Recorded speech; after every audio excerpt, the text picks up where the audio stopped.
been about a 20-cent increase in the past month.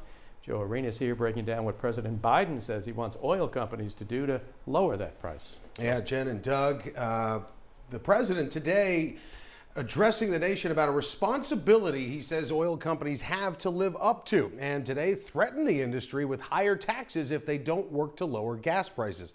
That's what he wants. And while there was some tough talk from the White House, the critics fired back. One by one, major oil companies have reported record profits. President Biden today saying oil companies have made profits so high it's, quote, hard to believe. Any company receiving historic windfall profits like this has a responsibility to act beyond their narrow self-interest. And the president also saying, quote, the oil industry has not met its commitment to invest in America and support the American people.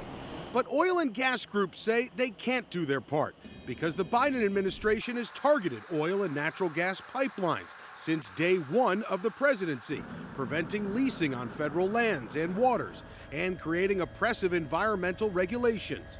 This president, consequently, with his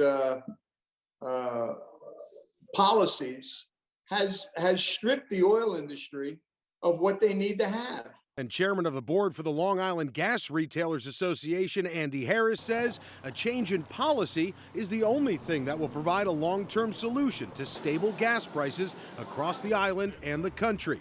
Right now, to ease the pain, the Biden administration is tapping into our strategic petroleum reserve.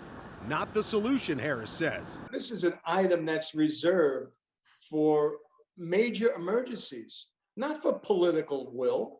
And that's what he's using it for. And for Long Island customers heating their home with oil, Harris says he's already seeing outrageous figures. It could very well work into a problem. I know that there are some people that I know have been paid better than $5 a gallon for fuel oil. So can you imagine heating your home and spending upwards of $1,500 to $2,000 to fill your tank?